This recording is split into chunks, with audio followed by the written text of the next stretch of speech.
Dice Man Enterprises exclusively presents a talk show that will get to the bottom of things once and for all. And now here's your host for Let's Get to the Bottom of That, three weirdos on a mic.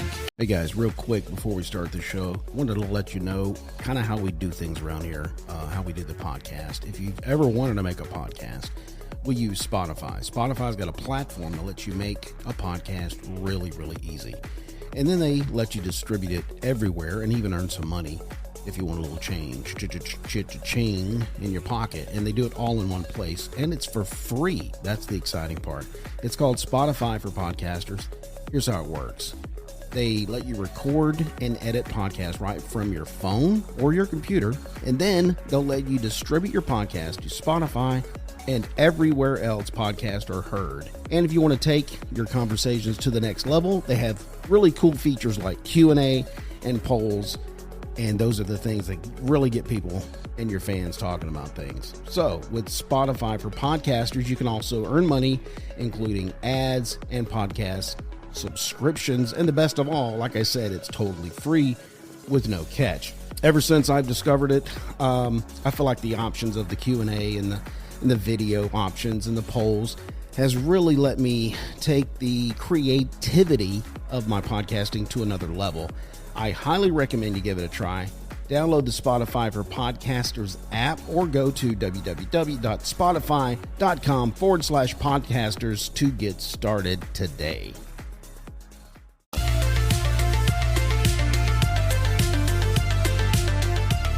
There we go. Once again, three weirdos on a mic. Welcome into another episode. Let's get to the bottom of that. I'm your host, Byron Dice. I am joined by Jason and Joey. Hello, hello, hello. Yeah. What's up, fellas? What's up, man? What's going on, man? Well, we've got a big topic today. I think this is a milestone today. I think it's episode 50. No, it's not. I think it is. Wow. Who's counting? Who's a milestone? I don't know. You put a millstone around your neck, then it's over when you're thrown. Today is a huge topic. We're talking about war on the family. That is the name of today's episode. Now, the family, somebody's going, what are you talking about? War on the family.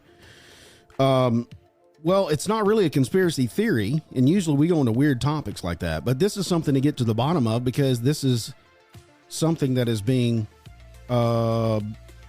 what's the word?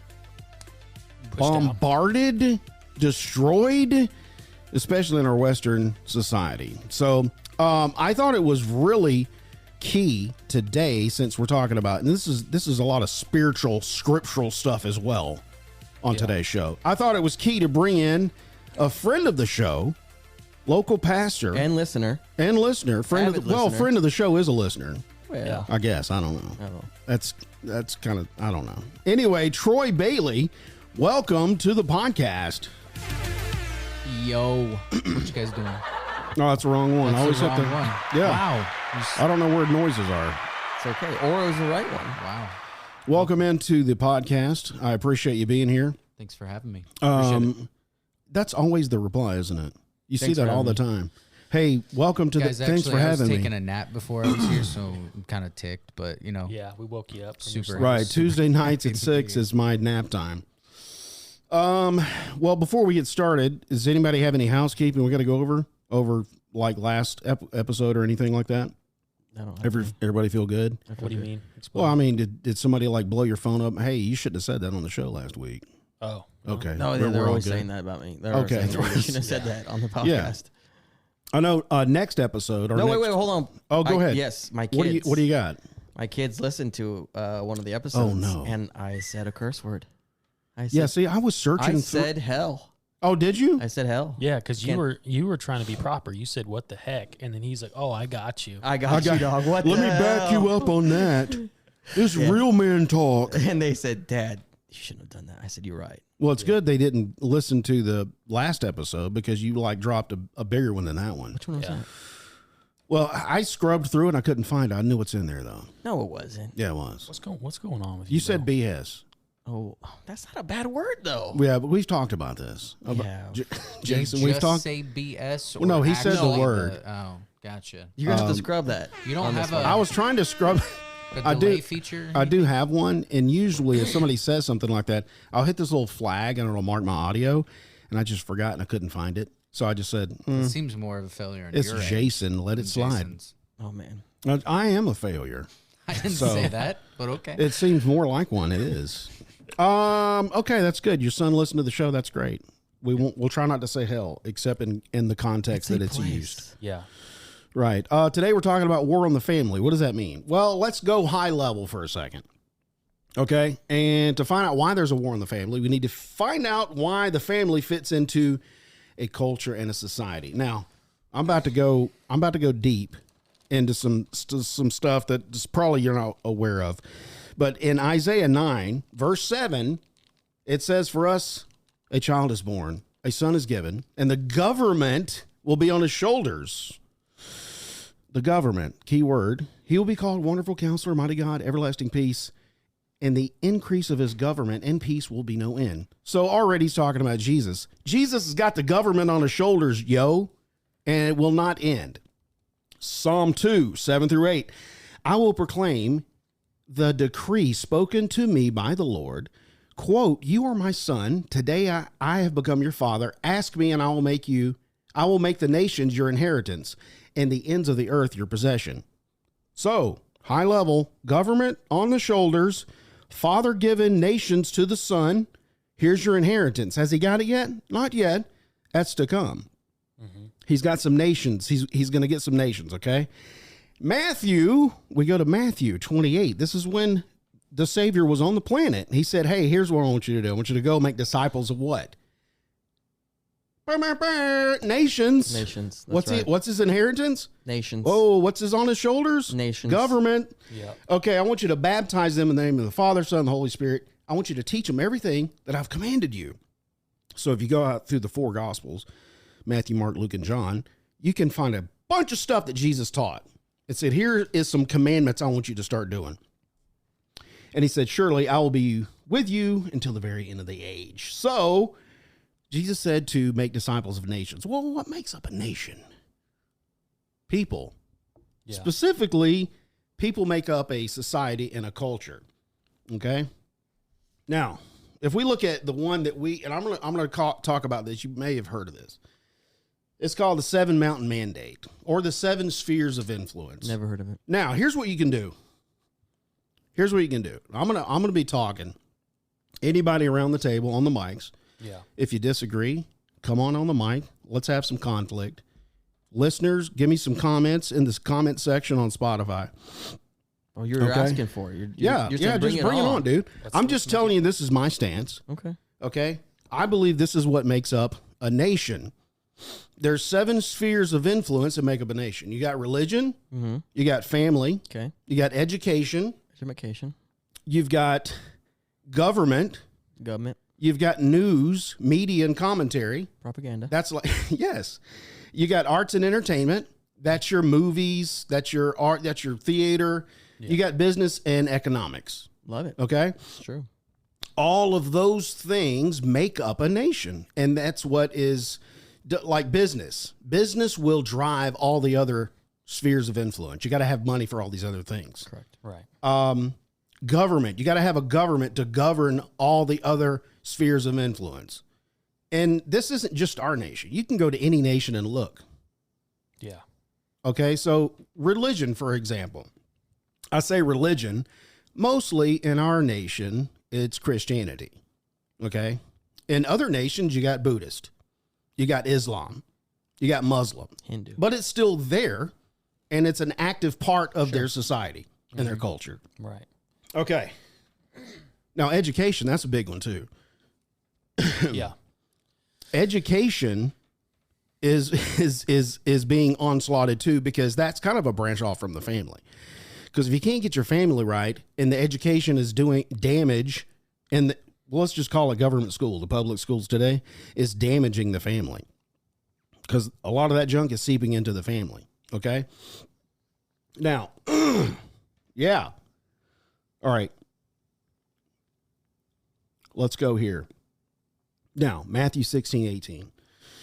Jesus said, he looked to Peter, and this is right after This is right after he had asked his disciples, "Who do you say I am?" And Peter said, "You are the Son, Christ, the Son of the living God." And Jesus said, "Well, I'll tell you what, bro.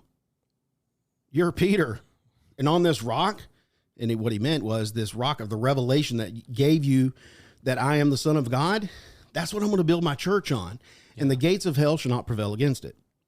Well, when people hear the word church in Western society, they sometimes have it skewed. They have a mental image of what they think church is. Right. When Jesus was saying church, he was using the word ecclesia. Yeah. Ecclesia is a governing body that, and the reason he used language like this, because they understood it.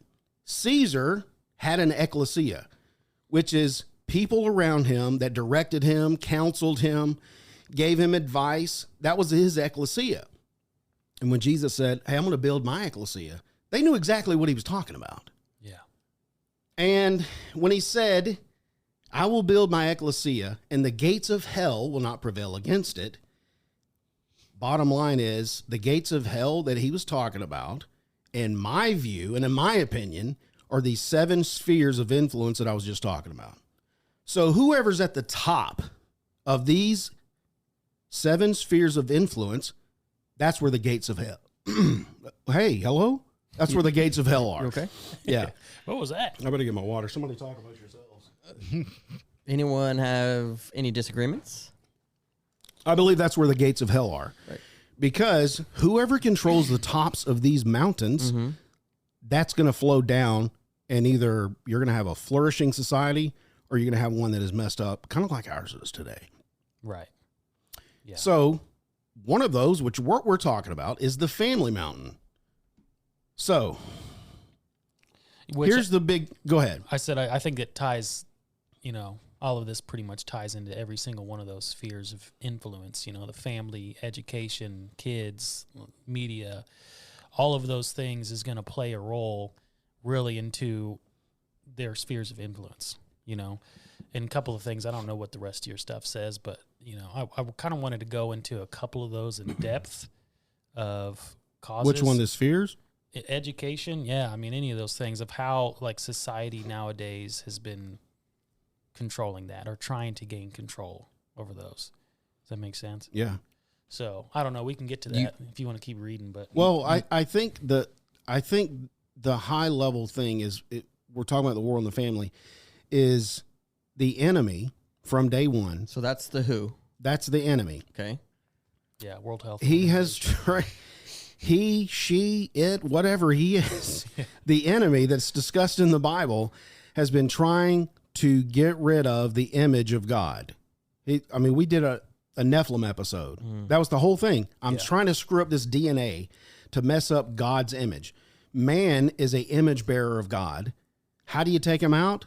Well, if you attack the family, because I think if you attack the family first, if that's not a priority, then the rest of those spheres are going to go downhill. Yeah. You know what I'm talking about? A war on the nuclear family is the single greatest attack on the social fabric of a nation. Because you can't have people at these top spheres of influence without them coming from first a family.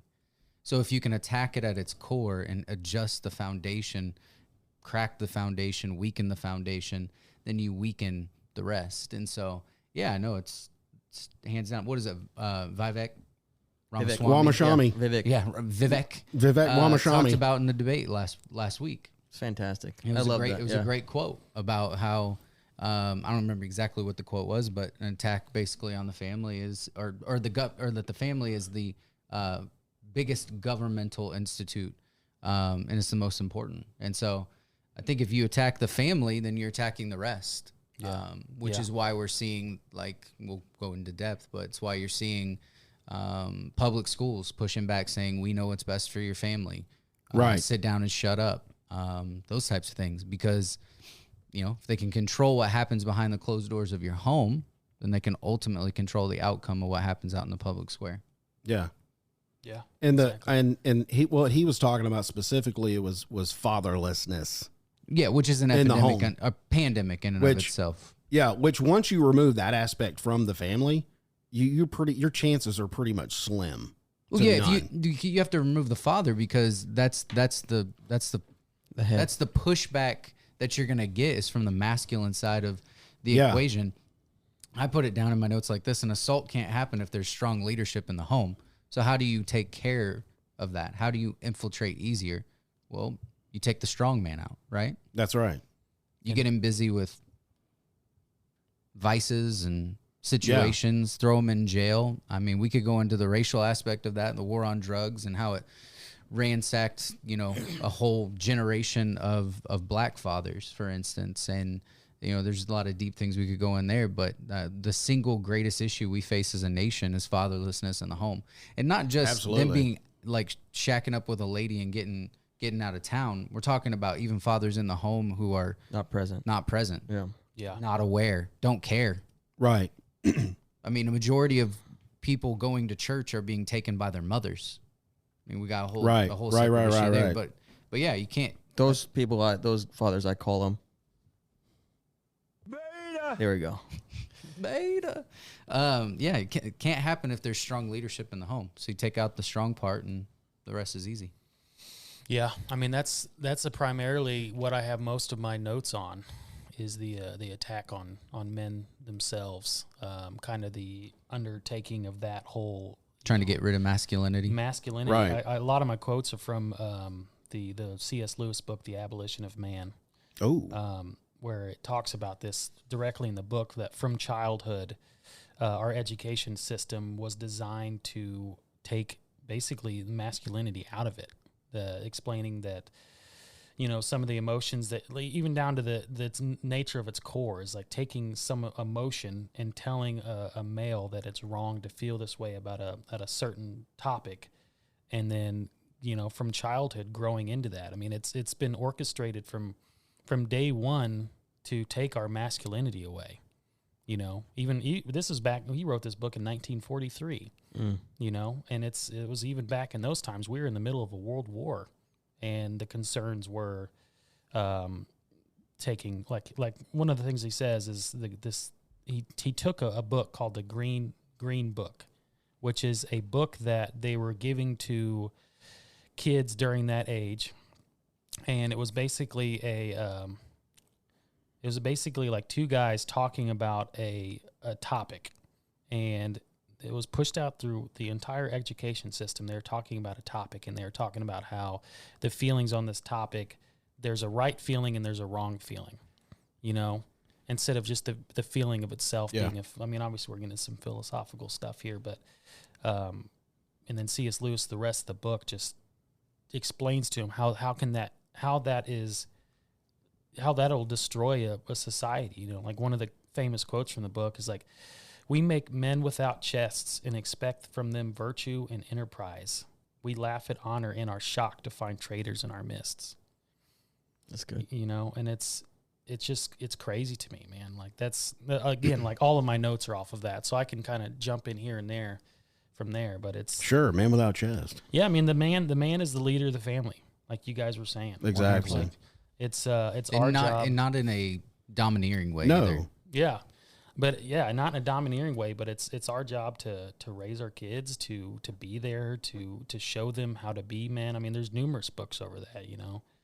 Yeah, like what does it mean to be a man, right? Yeah, like, exactly. It means that you have self-control, respect. You honor. You have values. You stand up for what's right, even when everyone else is saying it's wrong. Yeah. You swim upstream when you need to. Yeah. I think Braveheart, like just riding around with blue face, just like Yeah. Yeah. Just being a man. Listen, dude. I know there's more of them than there are of us, but we're gonna, here's how it's going down. We're gonna go. And if you take, first of all, you were talking about Satan, and really what we're talking about is an Antichrist spirit, right? Yeah. Yeah, that's really it. Yeah. Antichrist is to get rid of the image of God. Exactly. Antichrist spirit is first anti-family. If you want to drive a wedge between God and people, then you split the family. 100%. Fathers driven by their flesh, women driven by their pride, vice versa. Tear it apart, isolate children who are forever scarred, people who don't trust their fathers, who will struggle to trust their heavenly Father because the image of a father on this earth was so bad and so ugly. And now we're trying to change God into a woman, different things like that because, men men have been so feminized to the point of like going out and killing a buck is frowned upon, right? Yeah. Like, and it's all driven by emotion. It's not driven by anything else other than an antichrist spirit. And it really is at the core of it to get rid of masculinity, get rid of everything that resembles a man, and let it all kind of just crumble from that point forward, because that's what happens. I mean, I don't even know what that's supposed to look like. What? Like whatever their idea is of the man crumbling, how's that supposed to assimilate into what they have? You know what I'm saying? What is? That doesn't even look right. Really, it comes down to governmental control. I mean, we can spend hours on that, but I mean, you got the World Economic Forum talking about by 2030, you're not going to own a single thing, and you're gonna love it. Yeah. Okay. No. What happened? Worry, the government's here. Yeah, exactly. We'll take care of you. And so it's kind of similar to what I kind of in my notes as well. Like, we've been for generations incentivizing broken homes. Yeah. And in doing so, we weaken future generations and embolden governments to subsidize families. And ultimately, what do? Steal freedom. Yeah. And there's no men to stand up and say, hey, this is wrong. And then the men that do stand up are politicians who we know typically aren't in it for the right reason. No. And they're the ones standing up and decreeing. I mean, if you go back and look at sermons from the founding of our country, a majority of those sermons were things that were being taken up in the chambers of in the chambers of our House and our Senate. Yeah. Those topics were being preached about in church. But Right, instead, right. what do we do? We that give was you the a important topic there. Right. We give you the 501c3 and we tell you to shut up. Yeah. And now everyone's scared about having to pay taxes as a church. And then you're not talking about things that might be considered political. And what's crazy is when I was a kid, and I'm not old, I was born in 86, there were political topics and then there were 80s. social. Right. And then there were social topics, right? Now everything's politics. Yeah. Everything's politicized, from abortion to same-sex marriage to race. Everything's politics. And so what we've done is now we've made it to where you can't talk about nothing from the pulpit, or people are fearful to talk about. Right, they stuff only from the want you pulpit. to read the Bible and talk about what the Bible says. We want to talk about end times. That's all they want us, and we can't talk about anything that has to do with politics. And they scare people to want to stand up and talk. And so the only people standing up and talking are politicians, when what we really need are fathers in the home to stand up at school board meetings, with one-on-ones with teachers, with our local politicians, stand up and say, no, enough is enough. The day-to-day, This man. is what's going to happen. What's right from my family is what's going to happen. I'm going to have that freedom. If they remove the men, then they can subsidize families. They can steal freedoms, because what's going to stop a single mother from being like, oh yeah, you can take that freedom as long as I'm provided for and my kids are safe. Yeah. Because the government's now taking the position of the father. And so she wants Daddy Biden to be the papa. And so it's the aspect of remove the father, subsidize the family, steal freedoms, and then before you blink and you look up, there's 3 generations removed, and we don't remember what we were built upon. Yeah, we don't even know what it looked like. Yeah. Which is strange, because the United States of the Republic of China. Yeah, right. Well, yeah, the United States of the global economy. So world. Are we talking more of a microcosm of what's happening in the United States, or more of a general world epidemic? No, what we're talking about is from the beginning of time. Sure. Lucifer, his sole goal is to destroy the image of God. Yeah. And we were born in this time right now. Marriage is a direct reflection of the covenant God cut with man. Yeah. I mean, this has been going on for centuries. We just happen to be born in this time right here, and this is the battle that we're in right now. Battle's been waging. Yeah. Waging? Who's Cajun? Waging. Cajun. It's been raging. Has been raging. Like Cameron's here for talking. years. But what you have in this room right now, you've got fathers. Every one of them, on every one of those microphones, a father. Where's the beta A thing again? strong father. Do you have an alpha one? I need one. I need an alpha. Because that's what we need. We need alphas in the home. Yeah, we don't need the beta. We need the alpha. What is an alpha? Joey, call? can you cut one for us? What, an alpha? Yeah, A fart? that voice before we got on. Can you do that? Hey, listen now. You gotta be a man up in the house. You know what I'm Listen, saying? Alpha. listen. You gotta I'll run be that your family, alpha, baby. Anyway, Everyone's cooked every out now. yeah, we've just lost all. They're like, half drop our Joey. audience. He's Drop- weird. he's weird. He's gone. See Yeah, ya. everybody on the mic right now is a father. Yeah. Okay. We have strong families, and we recognize that there is a war on our family, and we have to do. We're all part of a community right here around this table, and we understand that war is against us, and we have to fight against it. Yeah. That's what we're talking about. In every So aspect. my question was: is it specifically just United States, or is it to other nations? Like, because we're talked about other nations earlier. Yeah. A minute ago. So, It's like for definitely- example, Yeah, they're India. all- India has the lowest divorce rate. It's 1%. Oh, so- dang. Yeah, it's pretty low. So, in that aspect, would there be, given your 7 spheres of influence, Yeah. for a nation, they're attacking. You would say Satan is attacking that culture in a different way, not necessarily through the family. Because if it's through the family, the divorce rate is 1%. The dad's still in the house, whether he's physically present, mentally present or not. The sign of decline in the family is not showing.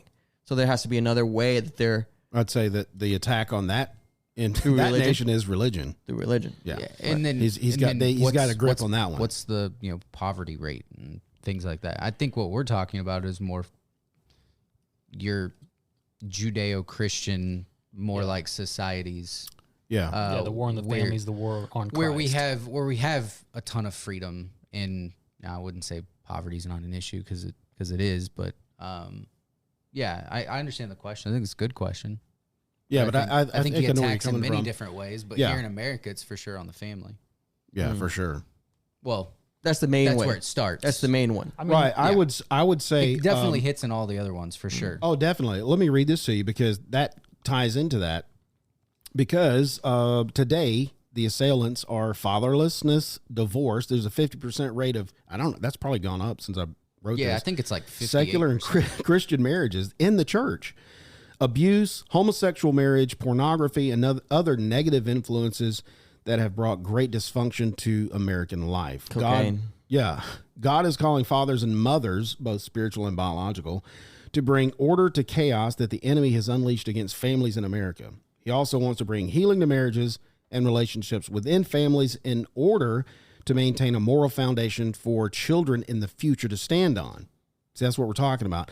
Because the family domain, that sphere of influence, is the one that you have the most authority over, yeah. right? So there's a lot. I can't do a lot in government. I can do a little bit, but I can't do a lot. Business, I can run a business, but I'm not a global corporation.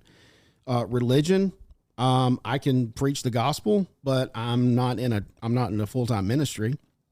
But the family, I'm not in arts and entertainment. Well, we are in arts and entertainment. So I am taking that sphere right here.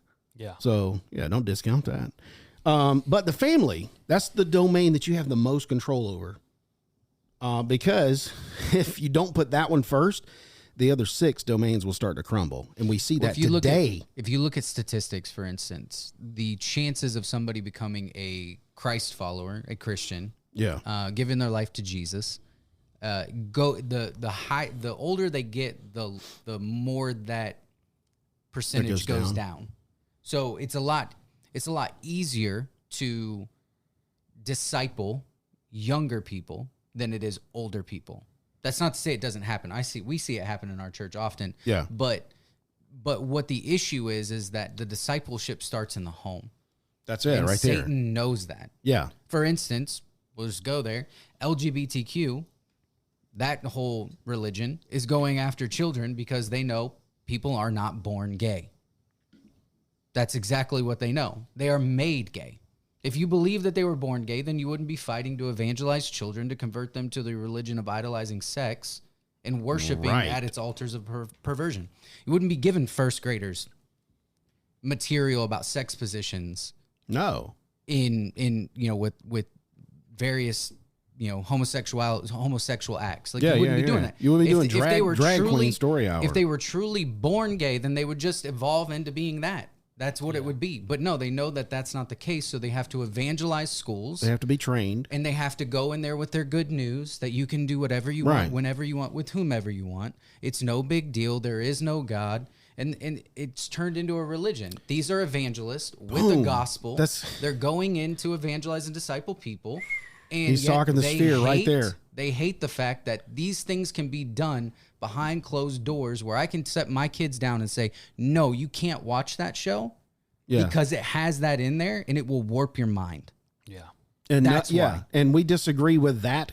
Yeah. What he's talking about God right there said, is keep it holy. What he's talking about right there. Be holy as I am holy. Is Jesus said, make disciples of nations. And what he's talking about is the one thing you have control over is your family. That's your nation. If you don't disciple them, somebody else will. And that's what they're doing. They are discipling their nations. And that's what I'm talking about with the gates of hell at the top of these institutions. We have, as the church, we have to get our own ecclesia, and we have to go storm the gates ourselves instead of sitting back being. Now, of course, what he's talking about is my little domain. They can't stand that because I'm in control. I'm discipling my own kids. I control what my kids listen to. I control what my kids watch. And like you said, if they get older, if they didn't get that in a strong family unit, if they didn't get that, that's where you're going to get into trouble. And that's where, when you get older and I didn't get that discipleship. You need the balance in the family of both the feminine and the masculine. Because my kids need to learn how to feel. Yeah. But yet my kids need to learn how to battle. Like, what is the old saying? I'd rather my children, I'd rather my children be a warrior in a garden than a gardener in a war, right? Like, I want them to unleash the beast, but I want them to learn how to tame it. And, and I want you to understand, you're going to have things that you're going to desire, and you're going to have things that are going to tempt you. And if they're not godly and they're not holy, you need to have self-control to say no. And that's what the enemy hates. That's what this antichrist spirit hates more than anything, is that behind closed doors, they can't use things like social pressure, social construct. They can't use politicizing of education and different things like that, because behind closed doors, I have more time with my children than anyone else. And what I believe is going to disciple them. That's why Scripture tells you to raise up your children in the way they should go. Right. When they get older, they will not depart. It doesn't say at some point they won't walk away or be the prodigal son or be the prodigal daughter, but eventually they're going to come back because of the seeds of the foundation you planted in their formative years. Right. Yeah. We have adults walking around still wounded from things people said to them when they were 10 years old. And they're 48. Oh, yeah. Wow. Because what happens behind closed doors in that discipleship period of your first 18 to 25 years is key. It's very vital. And if we have any chance of fighting back, it's going to take fathers to say no to things like porn, which is being shown to have robbed so many people from some, because it's like go and they watch it, and this isn't PG, is it? Oh no, this is rated R. All right, good. I like to hear that. They watch X. like peeping toms, other people having sex, and then they masturbate, and then they feel shame, and then they take that shame and that anger out on their wives and their families, and they get frustrated really easy and annoyed. Science is even starting to prove the junk that it does to your brain. Right. When you're not intimate with another human in that way, but you're intimate with yourself. And so we've just normalized all these things so that we can rob families mostly of men. Don't get me wrong, women fall into the trap too. But men, mostly men, because you got to take that guy out. Yeah, take him out. Yeah. Take him out. And then now we've got an entryway into the family, because now the provider's gone. Now the strong force is gone. Yeah. We infiltrate that, then we can control what happens in education. We can control what happens in the arts. We can control what happens in all. If we can rob the family, then we can control everything. We can topple the other ones. Yeah. Yeah, and to say, man, it's these things are done. You know, we look at, a lot of times we talk about just overarching things and overarching evil and stuff, but these battles are won in the day to day. You know, doing things one day at a time. You know, it's repenting, turning away from the life that you're living. So, because the deal is with men, if you can cripple us, how can we stand in front of our family and discipline them like we're supposed to? When we're living the way that we feel, and we're watching those things, it's like, as a man, like we have to live by grace and to turn from our sins, that we can properly lead our family in the way they should go. Yeah. And that starts with yourself. That starts with the three greatest words you can say as a man is not "I love you." Yeah, it's "I am sorry." Yeah, exactly. And my family, for instance, in my house, I tell my family I love them 100 times a day. I'll just randomly walk by and be like, Wow, hey. 100. Wow, I need to up my game. Yeah. No, literally, I will walk by every 30. I'm not even exaggerating when I tell you. Every time I walk by, I'll be like, hey, Bo, I love you. And be like, I love you, Dad. It's to the point where he's just like, whatever. Shut up, nerd. I know, right? But when I miss it, Dad loves me. yeah, when I miss it, Yeah. I know I missed it. Like it's apparent that I missed it. I feel convicted about it. Like I go back and What do you mean miss it? when I know that I reacted in a wrong way. For instance, one of my sons does something that I've told him repeatedly not to do, and I'm like, "What are you doing? Go!" Or like I get onto them, Yeah, and then I have to I've go been there. back, and I have Yeah. to go back. Normally, I'll let it cool down, and then I'll go back to him and I'll sit down and I'll be like, "Hey, this is what happened. This is what we need to change, and I need you to understand that I did not handle that the right way. That was Yeah. bad. That was on me. I let my emotions get the best of me, and I can't do that." I've had those conversations with a teenager. I hope you don't have to have that one. Because Maybe. I'm a work in progress. It's amped up. Is it? It's I bet. especially me losing it. Yeah. Yeah. No, for sure. So yeah, I've had those understand. conversations as well. But the stuff that we're talking about, like with families, this is nothing new. Like we were talking about this Right. earlier. This has been going on for a long time. I mean, you had the worship of Moloch Yeah. Yeah. back in the olden days of the Bible, Right. where Let's kill the babies. where they would go in and have sexual rituals of worship, and then they would sacrifice their firstborn to this basically it's false god. It's a make believe god. Real spirit behind it. Don't get me wrong. Right. That's Fake still God. here. Still here. So how's there an assault on the family or war on the family? This was just from a couple of these were from an article in Answers from Genesis. I love those guys. Love those guys. Number one, it would be telling generations now don't have kids. Yeah. Don't have kids. Oh, and by the way, China. kill them if you do. Yeah. And so, Sacrifice them. yep. And now China's running into. Let's try they're to saying, normalize They're it. saying that their economy is going to crumble in 10 years because of the decline. Of the workforce. one-child policy. Decline. Well, of so what kids happened being was they born. had too many boys and not enough females. Yep. And so there's just a whole bunch of dudes Walking around. It's like, what are we going to do? I don't know. We can't repopulate with just dudes. There's only one thing to do. Just dudes. Just dudes walking around. How did they pull that off? What? That's why. Bunch of bros? Remember when I sent you that? It was a YouTube video about that gentleman trying to create that warehouse of test tube kids. Yes. Where they wanted to have just pods and They were in a pods. chamber. Yeah. Instead of the womb, they That had sounds like a the worst movie ever. No, it's a real thing. No, so, No, it's a a creepy concept Yeah. video of how they want to bring kids into the world in the future. Instead of a mother's womb, they're going to have a factory. for nations that can't keep up with population. Yeah. Yeah, that was the one of the. That was points. freaky. I thought we were already overpopulated, though. What's going on? Yeah. I thought they're trying to deep What's going on? the Georgia Gates believes that. Guidestones. I thought they were trying to take us out. Yeah, now they're trying to figure out ways to add population. So they're telling Yeah. people not to have kids, Right. and then telling you, oh yeah, by the way, If you do, kill it. kill it. Here's the Good crazy Lord. thing that they would actually back in the day they would sacrifice their firstborn to Moloch in a fire, like in a furnace. They would place it. It was this big, huge metal statue, and they literally put it in the middle, in the belly, or in the outstretched hands in some places. And it was a furnace, and they killed him. Oh Here's what my they believe. gosh. Here's what they believe. Tell me if this sounds familiar. Okay. They believed that it would ensure financial prosperity for Okay. them and their loved ones. Okay. Doesn't that sound a lot like Hollywood saying, hey, I'm proud I had abortions because it afforded me more opportunities? Yeah. Yeah. I and wouldn't I'm be where I wealthier am now. today. Yeah, I wouldn't be where I am today if I That didn't dang kid. get rid of that child. kid. And so telling you don't have Sick. kids and killing them. Number two, sexualizing. We talked about that just a little bit ago, and destroying children at a young age.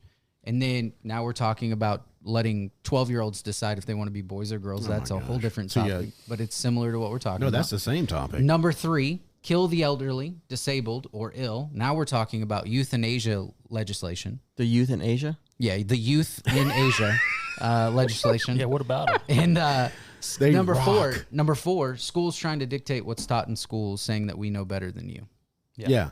These are the main ways society. That's the attack our right society there. here in America is trying. And that's to what we're destroy fighting families. against right there.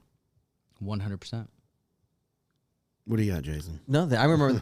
I remember when we were talking about was Illuminati when Mike brought up the hydro. Was it the chrome? Oh, What is it? What is it? You know it. yeah. Dang Man, it, dude. hydrochrome, I don't know. It sounds like that. Anyway, he's gonna get mad at us. chromosome. Yeah, he is. He's going to be furious. Oh, you're talking about the blood stuff. Yes. right? the blood stuff. Yeah. But Why like, can I not like Why can't I think of that? I don't know. But You guys Troy, have computers. I'm so upset right You guys now. have computers. I don't want to go there. I'm I want sitting my on a mind to do couch. it. You want your mind to do it? like Troy was saying- Adrenochrome! Adrenochrome. Yes. Woo! Burr, burr, burr, burr. Like Troy was saying, the god of Moloch, where they would sacrifice. I mean, the Aztecs did the same thing. Yeah. They would sacrifice their kids on the temples and have their blood run down, right? And that would wash them clean for any impurities and things like that. Be aware of those mystery religions, man. You know what I'm saying? So I mean, like you said, it's been happening since the dawn of The time. dawn of time. Yep. Yeah. Yeah, for sure.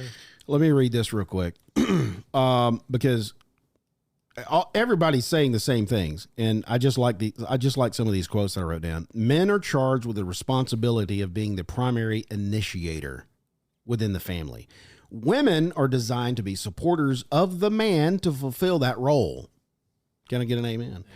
The women should be encouraging and edifying the man to maturity, stepping into what he's called to be. When the man steps into what he's called to be, he creates a greater space for the woman to be what she's called to be. And this is the model for children to witness their parents do. They can see it firsthand, and they see how to successfully navigate the family, which children cannot see when there's a single parent home. Yeah. That's when it's broke. And society, They don't see that. And from a woman's standpoint, Yes. society's attacking that as well. I'm not going to be under no man. Right. Not going to be under no man, but it's okay if men dominate my sport. Yeah. Exactly. Right. I don't want the space to encourage you and edify you to become what you want to be. I want to be what I want to be. Yeah, and that was prophesied in the book of Genesis, man, right there when Eve did it. That was one of the first things that God said to her was that you're going to want to always lead over them, and they were battling it way back then since the original sin. So, yep, 100%. And it again, one of the ways, for instance, as God has called men to love their wives as Christ has loved the church. One of the things in premarital counseling I talk with all our couples about is what is the main way Jesus love Christ? Yeah. What is the main way Jesus loved the church? I mean, it's pretty self-explanatory. He was his life. He was sacrificial, right? yeah. And You got to lay some things down. and so we could talk about the socioeconomics of things and different stuff like that, but oftentimes men try their best to be sacrificial by working multiple jobs or working a lot. Sometimes. And then, Right. and sometimes. And then they're never home. And Well, that thinking that attack- that's part, I've got to do Right, this right. as my duty. Exactly. But And they're missing. But there's yeah. more to life than money. Right. Right. Absolutely, There's yeah. more to life than Gold. gold. Silver. Gold. We need one of those. And silver? I love gold. Gold. You've got a bunch I need to put on here. And yeah, I know. Just call me up. Yeah, send me a list. I love gold. And so, really, what children need to see is a man laying his life down, leading firm, but laying his life down, preferring his wife over himself, preferring his children over himself, And not letting only them see good. that in action. not only to just his family, but to God as well. Yeah, Like your kids, they don't do what you tell them. They do what they see you do. yeah, They learn from your actions. That's why it's important. Like I said, it's in the day-to-days, the doing what you're supposed to do in the day-to-day grind. yeah. That's how we win, Anyway, continue on. Continue on. Okay, Well- I'll continue on. So you said, Oh, you got. Hey, come on in here, Jason. Hey, Jason, you said from that's the how we couch. win. I don't know, man. Like throughout our whole podcast life span, I don't know. Is there a win? I mean, because when we hear win, I think we can win in a more of a micro way, like within our family. But the whole idea and the whole plan, that the agenda that's being pushed, I think it's going to continue to decay and continue to go this direction until it's made right. And and I don't think we're not going to be the ones to make it right. It's prophesied. It's going to go this way. There's going to be an increase of lawlessness. There's going to be an increase of depravity. It's going this way. So I'm pretty sad right now. And that's what I'm saying. But the hope, but like we talked about, remember, I always leave this place sad.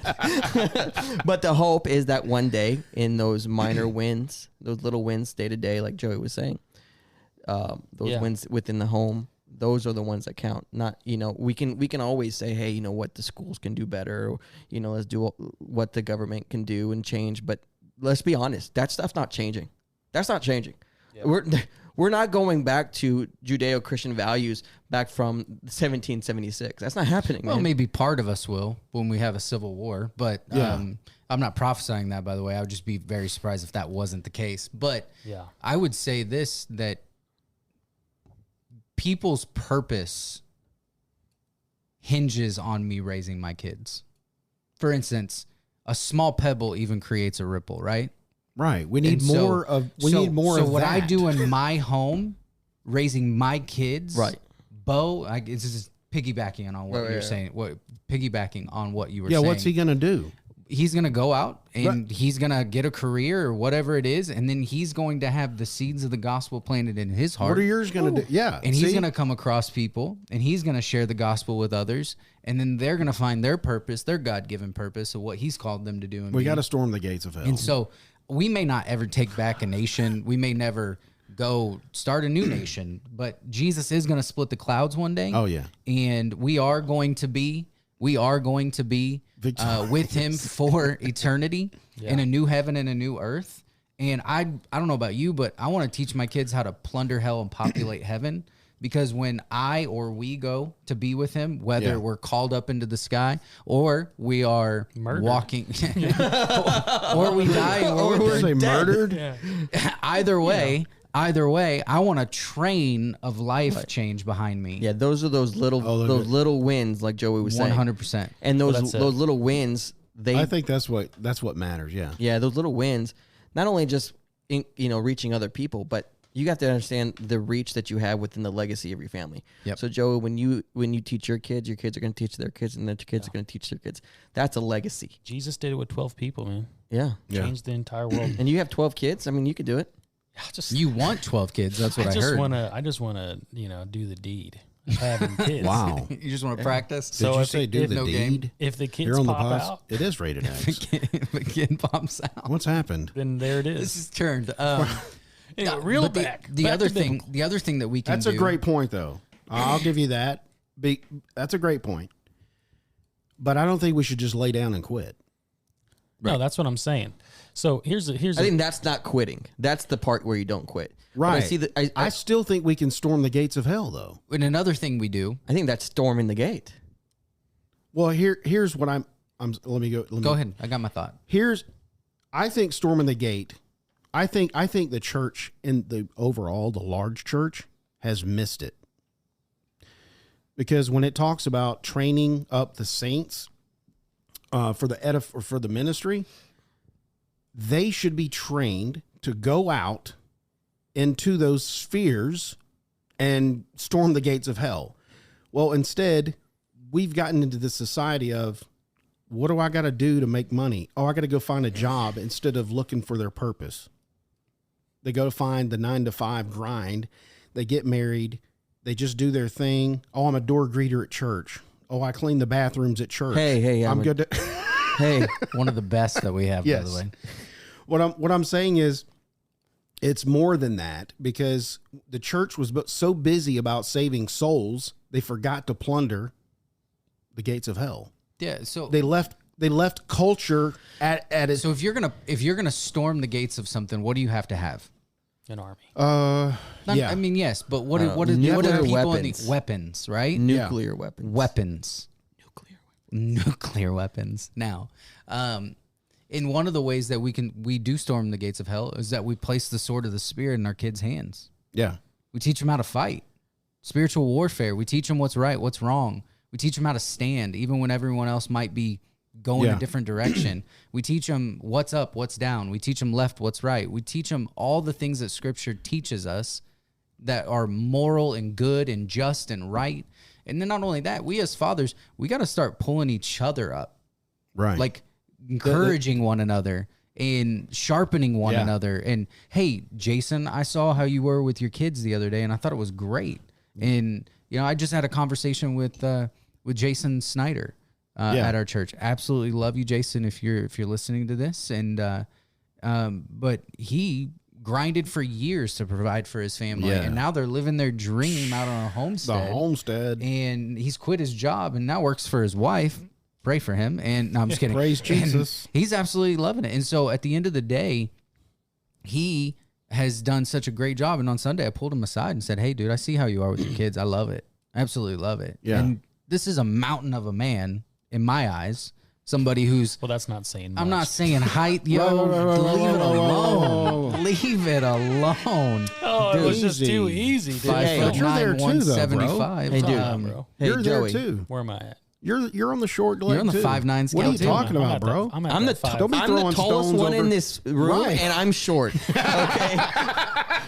Hey, let's all just back it up. I'm glad you said that, Jason. But like he's got a tough exterior, and this guy, you know, started tearing up, and it's because he was seen and he was encouraged. And I think we as men act like we don't want that, but really we do, because all of us are little boys. Still Do you know at why heart. we want that? Why? Because our fathers didn't give that to us enough. Amen. Because during those times, during the 1930s, they had to be hard because they were at survive. war. Yep. Because they had to Depression. the Yeah. war. They had to be, and so they had, like Joey said earlier, they had to. You couldn't feel, so that it went so far left. Each generation swings to the other Yes, side. and it's 100%. and now they're trying to recorrect and go towards the other side. Well, then we swung to the I want to be my kid's friend. Right, and being a beta and crying every 2 minutes. But I listened to a lot of like David Goggins and Jocko, and David Jocko. Goggins was I put on these long motivational Is this speeches. where you're going to cuss and you tell us not to be a bit? Right. Okay, all right. I mean, that is true, but Yeah. we were listening to one motivational speech, me and the boys, and we were driving, and he said something. He said, this is a tough world. Life is tough. And we're raising kids not to be tough. A part of you has to be tough, because life is not going to give up. It's going to beat you down and keep on going. And I looked at my son and I said, you know what? That's true. And he said, that's right. And and then later on, Your son said that? yeah, Justice. Wow. And then he called me a beta later. But but he he's listening to those, and that's true though. We're raising. We have to find a balance between, like Joey, like you said, being tough and knowing how to show grace and love and mercy. I taught my boys this. I said, when they do something wrong, I know when to give them grace and I know when to give them correction. Yeah. Right. The other day, he got one kid poked him in the eye, and my Justice is tough, dude. Justice is tough. He can probably whoop all of us. And I said, "What did like I it. said? I don't know about that. I I said, feel threatened. I said, what did you do? He said, Dad, I showed him mercy. And I said, good, because I know he could. I know he can whoop that kid. I know he can. See, that's strength. That's strength. Yeah. Do you ever guys listen to Dr. Peterson? He's Jordan Peterson. Yeah. He says, there's that verse in the Bible about being meek when Jesus says, Yeah, the meek shall inherit the earth. Yeah. He said, actually, what it means is that the meekness means withholding your strength. Strength under control. Strength under control. Yeah. And that's what, like you said earlier, when we need to be disciplined and self-control. Hey, you know what? I am a monster, but I'm a monster that's got it all under control. Yeah. And that's the balance. I don't Tame know the how I'm going on monster. this tangent. Yeah, but Well, now we're That's good. Now we're at the Right. The core of the thing, what we're is to be a man. fighting- The thing we're fighting is that there's a car, for instance, there's a car wreck and there's a car on fire and somebody's screaming on the inside. We have a bunch of men standing on the side with their cell phones out taking video pictures, of yeah. it instead of running towards it, risking their lives to try to save innocent people. And so, I think that we do need that 100% as men to say, hey, listen, I think you're doing a great job. 100%. I just took Bo and Cameron to Worlds of Fun, Oceans of Fun a couple weeks ago. It's probably been, I say it's a Midwestern thing, a couple days ago, a couple weeks ago. Could have been a couple of years. Last year. Wouldn't be so bad when are for they? what I you want to said. go there. It was like Monday. three weeks ago, I think. And Are they closed? I don't know. I don't know what their hours are right now. I was thinking maybe Labor Day I could go hit it. The I'm sure wave they'll be the wave open. pool's done. Is it? What? Oh yeah, It's closed it over? down. They closed it down. I don't for know the if it's season? fully closed, but they don't turn the waves on anymore. It's just a pool. That's I'm done. Just a pool. Too many people. Anyway, go drown. ahead. So we Continue get Squirrel. there, and I ask Bo, I say, hey, you gonna ride any rides today? And he said, yeah, we'll ride some rides. So we get there, and I measured him before we got there, so I knew how tall he was. I knew he was tall enough to ride Nailed the Mamba. it. Yeah. And when we got there, I was like, hey, you want to ride a big boy ride? And he was like, I don't know about that. And I was like, come on, dude, ride this one with me. We got up to it, about to walk up, and he was like, Dad, I don't think I want to ride this thing. It looks big, it's fast. I don't want anything to do with it. And I was like, why? And he goes, I'm scared of heights. I said, no, you're not. You're not scared of heights. You think you're scared of heights, but you're not. And today we're going to get over it. Do you trust me? And he said, yeah, I trust you. So we get in. I got him on the second row because the first had a couple people in. I didn't want to wait. I didn't want him to chicken out. So we get there. We get in the second row, and we're ticking up. And he's like looking over the side, and he's like, hey, "This is really high." And I was like, "I got you. Mm-hmm. And when we got to the top and we were about to go over, I said, "We're gonna go over. I'm gonna put my arm across you, and I need you to know you're gonna be okay." And he goes, "Okay." The whole time, I'm pretty sure he was death gripping my arm like this as we were going. We get done. I go, did you have fun? And he goes, not really. So you're going to ride it again? He goes, yeah, I'll ride it again. All that to say is when he grows up and he begins to, because he got baptized this year, and he begins to, as he's growing, to have his relationship with God and all that, he's going to have an easier time of equating goodness with his father, protection with his father, because of his earthly father being there doing that thing as well.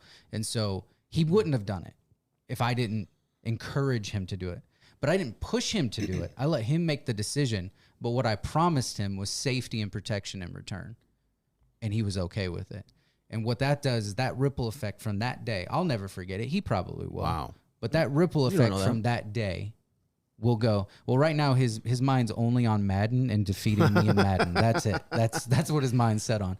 And so that ripple effect will go through his kids, through their kids, if, Jesus tarries, and then on to other people that he comes in contact with, because he's going to have a very strong bond with his heavenly father, because his earthly father did an okay job of showing him. Wait, hold on. Wait, stop. No. Boys, let's affirm him. Not just an okay job. Dude. I appreciate it. You're doing great, bud. You're doing a great job. I appreciate it. Super fantastic. Also, one thing I'm trying to teach Bo, humility. So that's something I he like how lacks. you told him you're not scared of heights. Yeah. Yeah. Well, You were convincing, like, whatever you're feeling, that's not it. I got a But wait, story. hold on. I like that. I But like that. I do and I don't. And I do for many reasons, because the absence of fear is the courage is not the absence of fear. No. Courage is overcoming it. Yep. Overcoming it. Yep. He probably was afraid, but he had the courage to get back on there. Yep. 100%. Keep on going. I'd agree with that. I got a story about the Mamba, real quick. Please Is this share. thing high? 215 foot Dude, tall. I got to try this. I went on 75 one time, miles an never hour. again. One time, I just Really? You're done? One time, and that's it. I'm going to tell Bo to come up to you and be like, Beta. But so I, as a kid, I don't ride roller coasters anymore because I actually am afraid of heights. No, So- you're not afraid of heights. No, I am. No.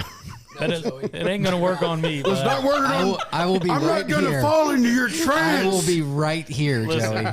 if you guys ever see me working on a ladder, you're gonna see my knees shaking the entire. wow. I hold on. I got a story about Joey, and it involves a bat.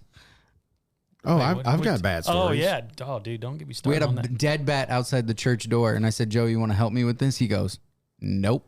I was like, why? You're a plumber, right? Like you deal with where I draw the rodents. line, You get man. those, He those goes- spaces. He goes, no. He goes, what I'll do is I'll stand behind the door and I'll hold the catcher thing as I sweep it in there, the dust. Hey, all Catcher. we're trying to say Wow. is know your limits. All right. Yeah, is Anyway. that it? Have boundaries. Yeah, I'm afraid of heights, and there's nothing wrong with it. And bats, And bats, yeah. and the dark, and my wife sometimes. Hey, I All right, rolled well, over my we all wife are. under this deck here at the house from a bat, so But I'm anyway, with you.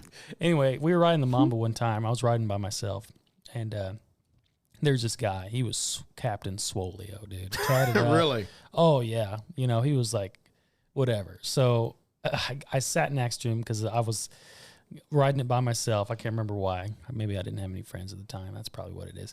But anyway, I rode with the dude, and he was like one of those silent warrior types where he didn't really say anything. And I sat down, buckled myself in, and then I look over, and he's not buckling himself in. I'm like, dude, this guy is nuts. He's got a death wish. Oh. And yeah, I buckled myself in. We just pulled down the little drawbar. It clicks to us, and he's sitting there just looking, not trying to make small talk or nothing. And as we go up, as it starts finally making that descent down, our bar unlatches for a split second and latches again. Okay. And I heard him scream like a girl and start crying visibly. He thought he was going to fly out of the roller coaster, man. Jeez. But everything was fine? I mean, he died. So, but- so He didn't make somebody it. else's experience shaped yours. That was the Mamba? is this a teaching moment? What's going on? I'm just asking questions. That's all I'm doing. So I feel- Psychologize you right now. I feel under the lamp right now. Listen, Did you want to lay on the couch real quick? I'm okay. All right, cool. I'm afraid of heights, but, I'll get over it. Be cool. Let's go. Next. Yeah, and Next Bo, topic. Bo might grow up and Let's move on. Bo might grow up and be I don't afraid want of to talk heights. about me anymore. Bo might grow up and be afraid of heights, but he's always going to have that understanding of the protection of a father. He may never ride it again without me. I don't know, but Yeah. But he'll push through. yeah, hopefully. I And mean, he'll that's know, the goal. and he'll know he can do it. That's the goal. And I want him to see me, like with me and my wife, for instance, we get into arguments just like anybody else. And I come back and set things right, say I'm sorry, Yeah. try to, understand, fight to understand, not fight to win, those types of things. And want him to see how a man is to operate. Because I grew up without a dad. Yeah. I didn't get to see any of that stuff. The men that were in my life were grade A douchebags. Yeah, I was going to say that you're doing things completely different Oh, from what Yeah. the movie that you saw growing up. Oh. That you've got a different script. Well, I saw for this- single-handedly what happens when you live in a home where there is no masculine or godly masculine Yeah. qualities. Right, Not and look toxic at this picture. masculinity. Look at this picture. How many people, same scenario, Mhm. go the opposite? Mental makeup. Right? What do you mean mental makeup? You know what I'm Mental saying? makeup. I see things differently than my two sisters grew up in the same situation. I have other guy friends that have grown up in the same situation that went separate ways. And the way that certain people view other people's actions, they think I can get away with that. Or, okay, I saw that wasn't terrible. They survived. I can do that. Whereas when I was a kid, my first formative memory as a kid was around 5 years old. And it was this. I don't want to be like my mom when I grow up.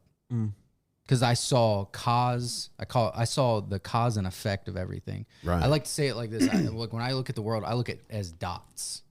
I see connections. That's the way I kind of see things. So, somebody's, let's just say, massively overweight and having to take medication for it. And I see you slugging down 32-ounce Cokes.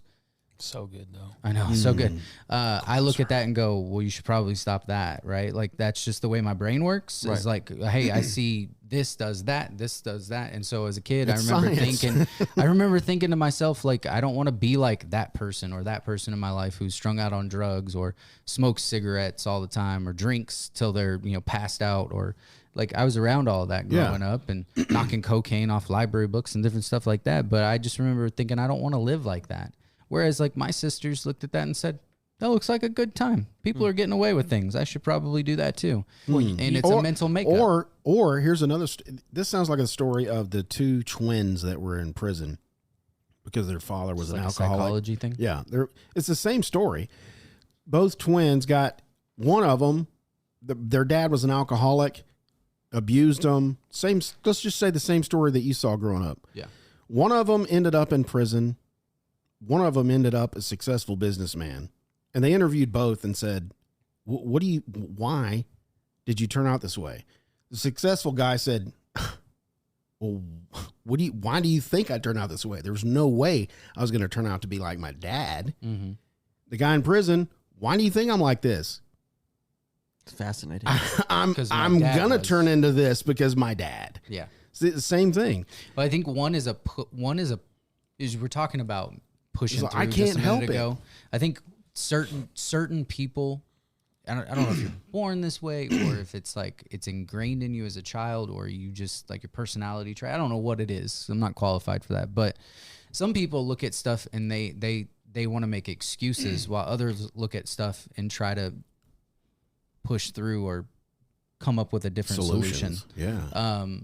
And so I know the people that I've been around a lot of the time, there are people I know just like me who did the same thing. And we're not even necessarily the same type of people, but they looked at it and said, I don't want to be like that. So I'm going to go a different direction. And so it really just comes down to mental makeup. And what I want to instill in my boys particularly is the ability to, like, we win and we learn, right? Yeah. We don't lose. You only lose if you quit. You can win, that's great, but really when you feel like you're losing, that's when you're actually learning some things, and learning turns into winning real quick. And so I want to train them to be that way.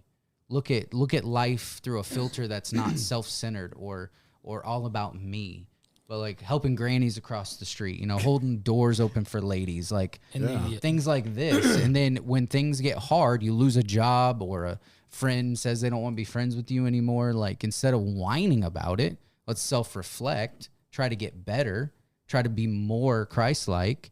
You're talking about giving mercy and things like that, those types of things. And really that's going to create ripple effects long after I'm gone.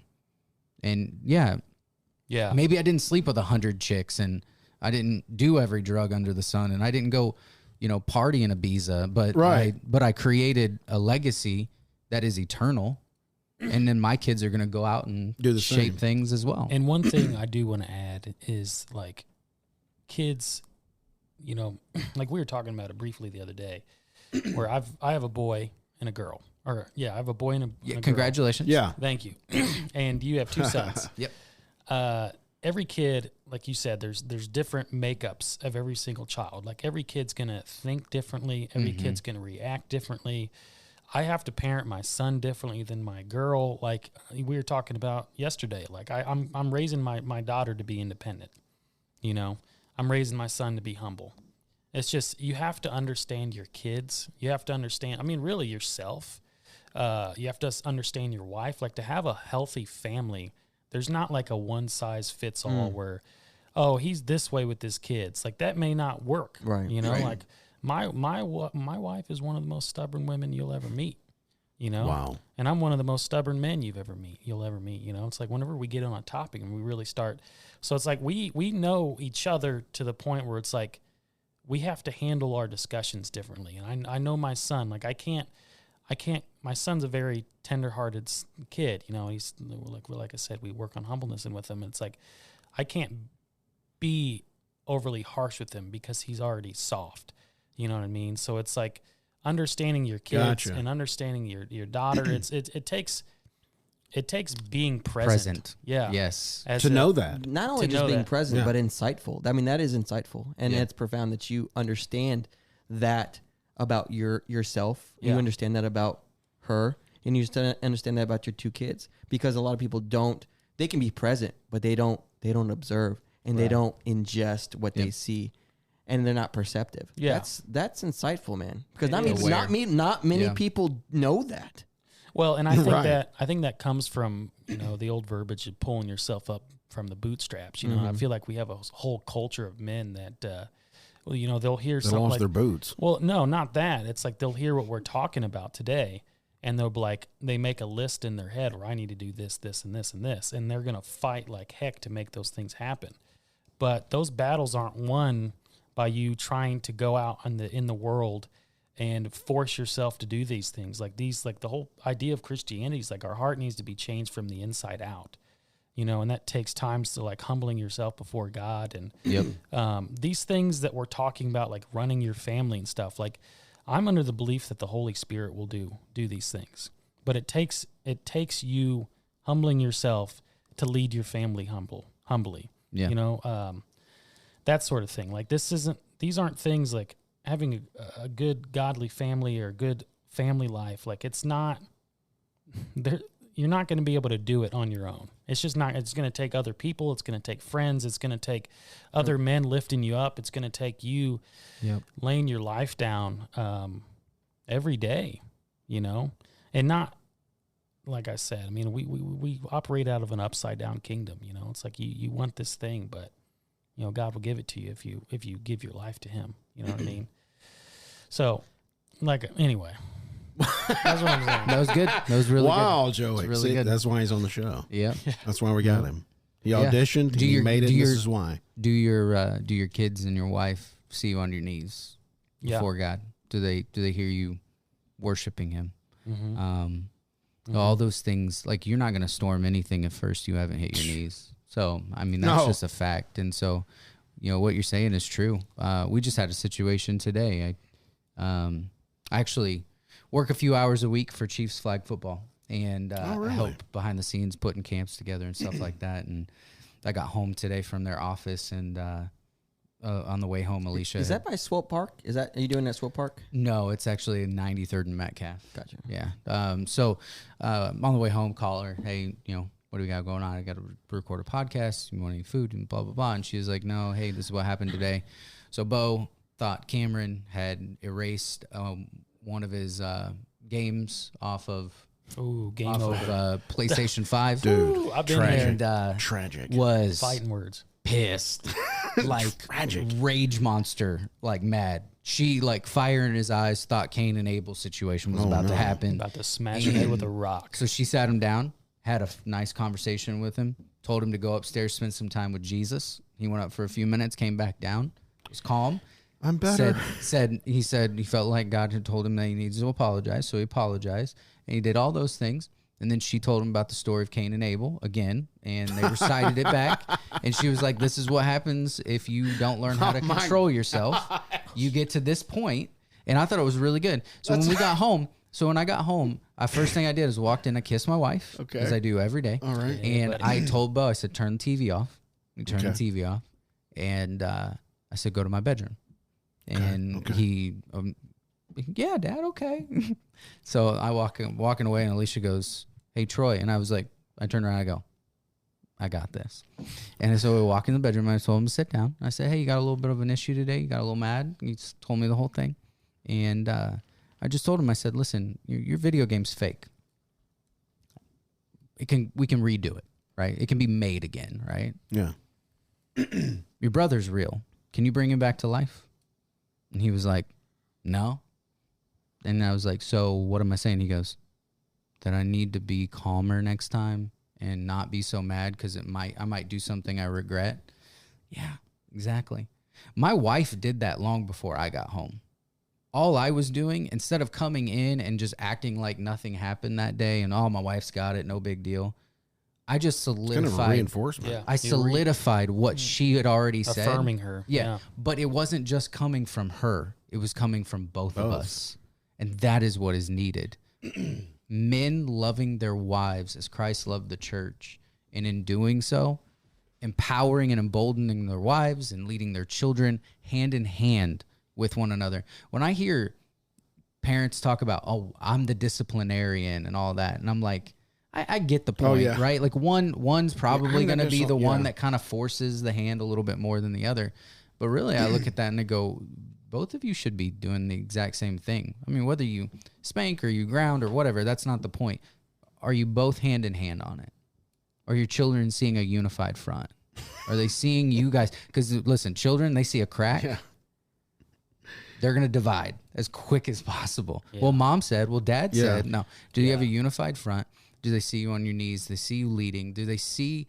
This is the biggest one, I think, for us in the church, for instance, is this. And I'll end with this one. I'll close with this. Where's my worship music?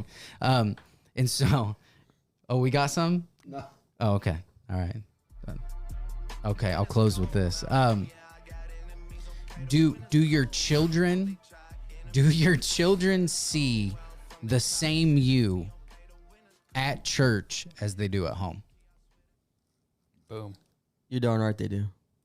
I said darn because Because your kids might listen to this one day. Because he cusses in church. Yeah, he cusses in church all the time. He's like, preach that word, yo. there's words that I don't think that are cuss words. Got dandruff, some of it itches. And So in your mind, Amen. those aren't Son cuss of a words. bean See, dipping now he's mother making me Frito. work because I got to go bleep all those. Son Yeah, of a you do. bean dipping mother Frito. Yeah.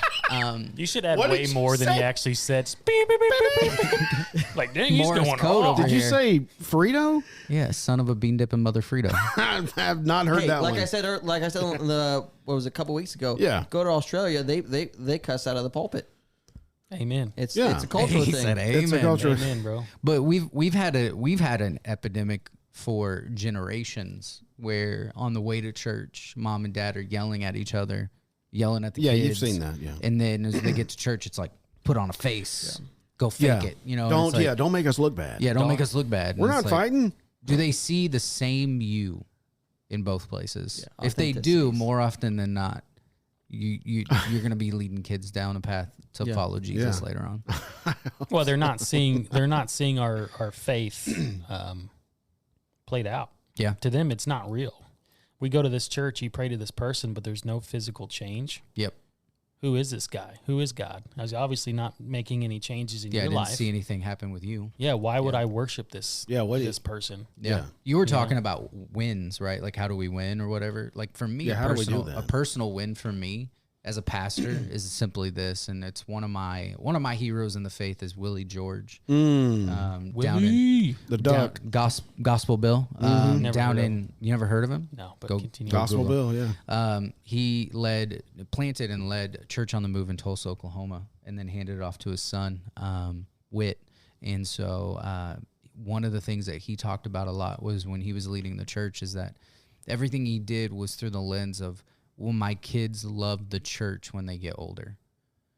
So, for instance, I'll say no to things because I've already committed to my kids, and they'll see that I valued them and not the church over them. And when they got older, they fell in love with the church. Both of them work and are fantastic fathers and lead effective ministries, and I love that. So for me, a win is when I get older, and my kids are older as well. Do they still love not only the church, but do they love the Lord? Yeah.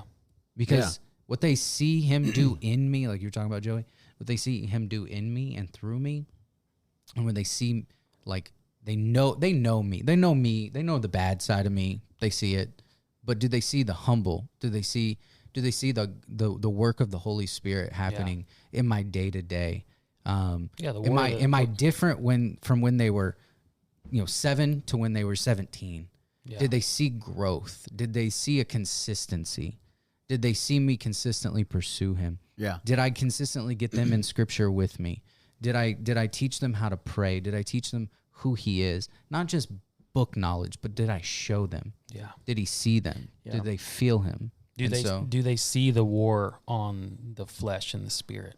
Yeah, You know what I mean? and when they see that, I think kids, and not just kids, but people in general, they crave authenticity. 100%. You got to be authentic. Yeah. Whether you're struggling with this, I tell my boys all the time, man, I'm struggling. Really? I'm authentic with them. I'm honest with them, because if I'm honest and open, they'll come to me when they have struggling with something. Yeah. And they know, hey, you know what, Dad, I've been struggling with this, and I'll be like, yeah, man, I get it. We're gonna fail. We're gonna mess up. But we what do? We have grace for ourselves, and we start again, and we do that again. That's life, man. Yeah. That's the life that we live. Unfortunately, we're not going to see perfection until we're up in the clouds. Yay. But so yeah, Celestial bodies. I mean, I think this podcast was a win. Oh, I think so.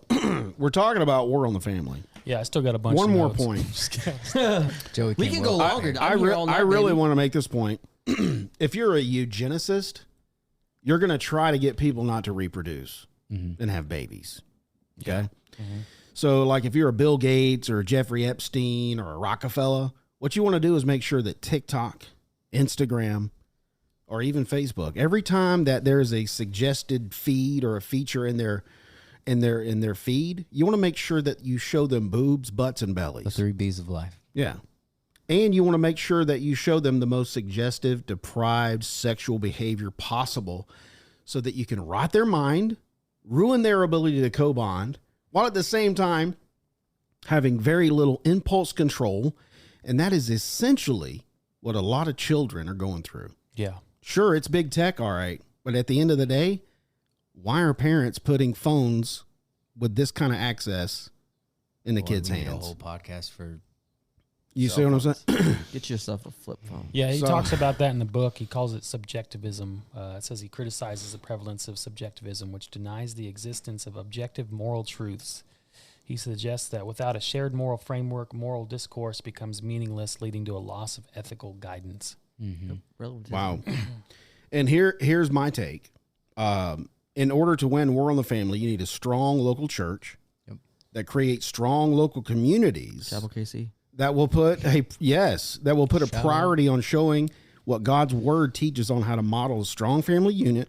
Once this takes place, the families will be trained on how to engage in the culture as a family and take ground in each one of these spheres of influence that we've talked about, and essentially storming the gates of hells as promised by our saviors, that when we do that, they will not be able to withstand the church when we go storm those gates. This is Byron Dice, and I approve this message. Oh, Okay. I see that. Very nice. Any final thoughts? No, Round table? I mean, I have one. Go. And it's kind of what we were just, talking about, confirming one another, lifting each other up. I see all y'all at this table, couch over there, Yeah. leading families. I know we all have testimonies. We all have failures. We all have things that we could have done better. We didn't. But each of us are pursuing Jesus. Yeah. And we've humbled ourselves and laid our life down at his feet. And I just wanted you guys to know that I see you, and I love it, Thank you. and keep it up. Thanks, bro. We love You're you too, welcome. man. We see you. I appreciate Killing it. it. See you. I appreciate it. I see you right now, man. I see dead people. Any final? You got anything, Jason? I don't think so. You clear? I'm I think we clear. got to the bottom of the war. I don't know. I think Do you want to talk I about think we youth in Asia? Euthanasia? euthanasia. Wasn't that a band? That's Europe. You're talking about urethra? No. You're right. Wait a Did second. you just I love say how stuff urethra? just goes Yeah, just so sideways. south really quick. Just sideways. Let's close it before I say something else stupid. You had such good insight tonight. Oh, wow. So, what'd you say, Jason? I didn't say anything. Oh, okay. I thought you said something about euthanasia. Oh. Oh, no, it's a band called Europe. No, dude. In it's, Asia. There's a band called Asia. there's a In band the and heat there- of the moment.